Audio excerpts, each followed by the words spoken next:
आप लोग देख रहे हैं fast coaching centre by Upendra sir का चैनल। और आज की इस वीडियो में हम लोग ये है वर्णिका, इसका पाठ चौथा का अध्ययन करने वाले हैं जिसका नाम है नगर। इस वीडियो को देखने के बाद आपसे एग्जाम हॉल में एक भी क्वेश्चन नहीं छूटेगा, किसी वीडियो की देखने की आवश्यकता नहीं होगी। चलिए शुरू से शुरू करते हैं। यह है पाठ नगर। आपसे पूछा जाएगा नगर पाठ किस भाषा में लिखा गया है? तमिल भाषा में। यह है क्या? तो कहानी है। इसका लेखक कौन है? तो सुजाता है। सुजाता क्या है? मेल है, यानी मर्द है। तो सुजाता किस पाठ का लेखक है? नगर का। किस भाषा में लिखा गया है? तमिल भाषा में लिखा गया है। आपसे पूछा जाएगा सुजाता का वास्तविक नाम क्या है? तो यहाँ देखिए सुजाता का वास्तविक नाम क्या है? एस रंगराजन है। आपसे पूछा जाएगा इनका जन्म कब हुआ था? तो 3 मई 1935 ईस्वी को चेन्नई है, तमिलनाडु में हुआ था। आपसे पूछा जाएगा सुजाता की अभी तक कितनी कृतियां या रचनाएं प्रकाशित हो चुकी है? तो 25 से अधिक प्रकाशित हो चुकी है। यह पाठ तो लिखा गया तमिल भाषा में नगर, लेकिन इसका हिंदी भाषा में रूपांतरण करने वाले यानी हिंदी अनुवादक कौन है? तो के जमुना है। आपसे पूछा जाएगा नगर पाठ कहाँ से संकलित है, कहाँ से उद्धृत है, कहाँ से लिया गया है? तो आंसर करना है आधुनिक तमिल कहानियां से लिया गया है, या फिर ये ऑप्शन में नहीं रहेगा तो नेशनल बुक ट्रस्ट इंडिया से लिया गया है। आपसे पूछा जाएगा ये तो है लेखक परिचय। अब चैप्टर के अंदर चलते हैं जहां से क्वेश्चन पूछा जाएगा। पहला क्वेश्चन पूछा जाएगा काल्डवेल के तुलनात्मक व्याकरण में लिखा गया है मदुरै पांड्य लोगों की दूसरी राजधानी है। अब यहाँ से तीन तीन क्वेश्चन पूछा जाएगा। तुलनात्मक व्याकरण का लेखक कौन है? कई बार पूछा गया है, तो आंसर करेंगे काल्डवेल। या काल्डवेल किनका रचना किए हैं? तो तुलनात्मक व्याकरण का। आपसे पूछा जाएगा तुलनात्मक व्याकरण में किसका जिक्र मिलता है?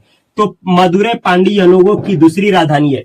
आपसे पूछा जाएगा मदुरै पांड्य लोगों की दूसरी राजधानी है, यह जानकारी कहां से मिलता है? तो तुलनात्मक व्याकरण से। तुलनात्मक व्याकरण का रचनाकार कौन है? काल्डवेल है। आपसे पूछा जाएगा मदुरै पांड्य लोगों की कौन सी राजधानी है? तो दूसरी राजधानी है, जो कि पूछा जाता है। अब आपसे पूछा जाएगा मदुरै शहर से संबंधित जानकारी। आपसे पूछा जाएगा प्राचीन जो भारत के मानचित्र है उसमें मदुरै शहर को क्या लिखा जाता था? तो क्या लिखा जाता है? मथुरा लिखा जाता था। आपसे पूछा जाएगा जो ये मदुरै शहर है, कौन सा? मदुरै शहर। इस मदुरै शहर को अंग्रेज क्या कहते थे? तो मदुरा कहते थे, मदुरा।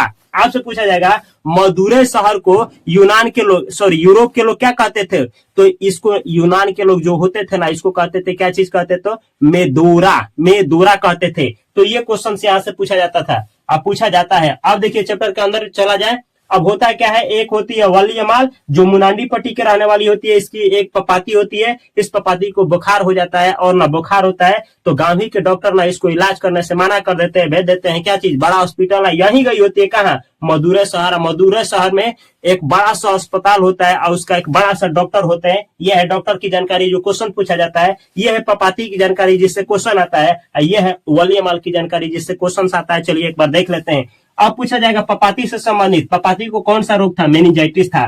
पपाती कितनी वर्ष की थी? तो लगभग 12 वर्ष की थी। पहला दिन पपाती को क्या हुआ था? तो तेज बुखार हुआ था। और गांव में जब दिखाया गया था गांव ही में, तो इसको ना गांव के जो डॉक्टर थे यानी प्राइमरी हेल्थ सेंटर के जो डॉक्टर थे इसको बुखार घोषित किए थे।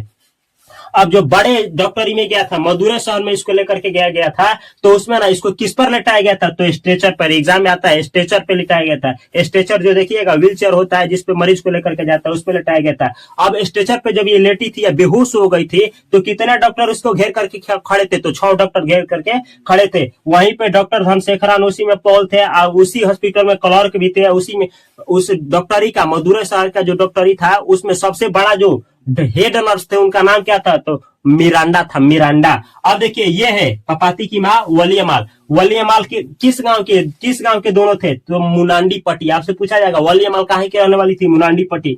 मुनांडी पट्टी किनका गांव है? तो वलियमाल का। इनके पति जो थे वो क्या हो गए थे? मर गए थे। आपसे पूछा जाएगा वलियमाल जो है पपाती को किस विभाग में जांच कराई थी? तो ये है बहिरंगी रोगी विभाग। बहिरंगी रोगी विभाग याद रखिएगा, एग्जाम में आता है। आपसे पूछा जाएगा वलियमाल को रूम नंबर कितना में भेजा गया था पपाती को दिखाने के लिए? 48 में। आपसे पूछा जाएगा कि श्रीनिवासन जो क्लर्क थे उस हॉस्पिटल में जब इनका क्या करना था? सैलरी लिखना था, तो कितना रुपया लिखे थे? तो 90 रुपया लिखे थे। आपसे पूछा जाएगा जब वलियमाल को हॉस्पिटल में दवा नहीं हो पाया, उधर से लौटी निराश होकर के, तो कैसा रिक्शा पे बैठी थी? पीला कलर की रिक्शा पे बैठी थी। अब हॉस्पिटल के जो बड़े डॉक्टर थे इनसे क्वेश्चन आता है। ये है बड़े डॉक्टर, ये कहाँ से शिक्षा प्राप्त करके आए थे? तो विदेश से पढ़ लिख करके आए थे। इतना ही नहीं, ये ना स्नातकोत्तर ग्रेजुएशन के लड़का है। देखिए 12th के बाद ग्रेजुएशन होता है, 3 साल का डिग्री BA MA कहा जाता है।